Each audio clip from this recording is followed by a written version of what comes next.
د امریکای یو غیر مسلم ډاکټر و دغه بچی کله ماشومان وشو نو ماشوم به خپل مړ شو ټایم پاس باندې یو زوی یو شو هغه مړ شو دویم زوی یو شو هغه مړ شو دریم زوی چې شو دغه هم د زړه مسله و ټول جسم یې تک شینو خپل هغه ډاکټر خو د خپل زوی علاج نه شو کولی. السلام علیکم ملګرو، جنید خان یم. ویډیو مکمل ګورئ. یو ډیر غټ عبرت ته پکې زموږ د پاره، یو ډیر غټ سبق ته پکې زموږ د پاره، یو ډیر حیران کونه واقعه ده. نو راځي د ویډیو مین ټاپک طرف ته راځو. داغه چې کله هغه دریم زوی شنو دا هم د زړه سره مسله و چې او شنو ټایم پس دغه ټول جسم چې کوم دی تک شین شو، د سره ټینشن شو، د سره فکر شو، هسپتال ته یوړو. ډاکټرانو ته وی چې کوم هسپتال کې د ډاکټر وی لوي نو ډاکټران مرګري را یوځای کوي لوي چې دا د ما زوی روزه خو د علاج نشم کوله، زما لاسونه د په جسم باندې کار نه کوي چې څوک هم د دې علاج کوي د علاج کوي او دا زوی مال ټیک کوي. بس هسپتال کې چې کوم د مرګري ډاکټرانو ولې بې فکره شه هغه اپریشن تیاتر لدن نه کو دی بهر وروته دی ناستو چې داسې مخامخ یو کتن ول تلیکلو عبادتګاه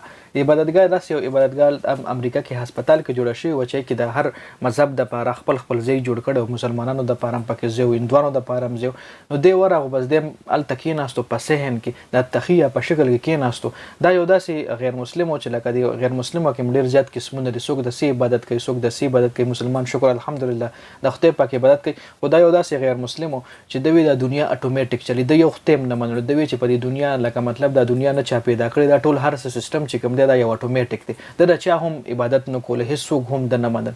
د هغه ټایم کې چې د سټیم هغه عبادتګاه لور او سهن کې داسې د تخیه په شکل کې ناستو چې ګاډ دی خو ګاډ وي خدای پاک لدی ګاډ وي دی چې چاله عبادت کوي ایله ګاډ وي. نو دا دوا چې کچریته یې نو که زما د زوی ټیک شو کنه نو زه به خامخه یو نه یو مذهب اختیاروم. د چې څنګه دا دوا چې پاسې دوی لاړو نو اپریشن تیټر نه ډاکټران ټول راوتلیو، د حیران شو، د خفه شو، د وی کې د شي زما زوی مړ شي وي ځکه ډاکټران ټول خفري لګیا دي اپریشن تیټر نه راوتی دی ورغوي نه تاسو کو نو چې نه تاسو کو هغه کې د چې کوم ډاکټرانو د ادم ملګریو د دې ځان سره بوتل اپریشن تیټر لیدن نه کوئی دا ستاسو زوی دی ګور زوی دی بيخي ټیک شوی سټیم چې د مونږ اپریشن تیټر لیدن نه کوئی عجیب غونته واقع شو خپل د ټیک شو جسم هم خپل ټول ټیک ټاک شو. یو اس مسله نشته، الټراساوند کې ټول ماشینان ورله مونږ ولګول او دغه خو هیڅ مسله نشته، د خو روغ جوړ دی. نو هغه نه پس چې د کله واپس کور ته راغو نو د سوچ کولو چې اوس په خو مخازنه سنا سم مذهب اختیاروم ما خو مخ کې هیڅ کوم نه ما ویل دنیا اتوماتیک سیستم دی خو نه دنیا چلولو والا سوچتا د په دې سوچ او خيار خاطر کې بهر وته لاړو یو مندر ته لاړو چې مندر لدن نشو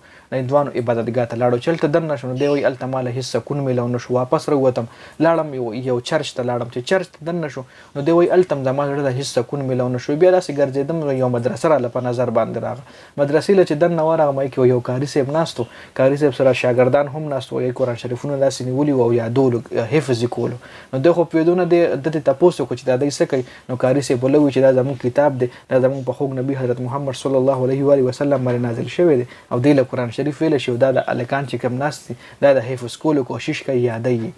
دا ډاکټر وایي چې کاری صاحب مال قرآن شریف لاس کړه کوئی ما چې څنګه قرآن شریف لاس کیو نه ونوي زما په زړه باندې څه چل غونته شو، زما ټول جسم چې کوم دی داسې راویو غونته شو، زما په جسم وخته ودرېد او زړه لمه داسې سکون غونته ملاو شو. ما وی چې بس تم دا دین دی دې صحیح زیله زرا غلې ما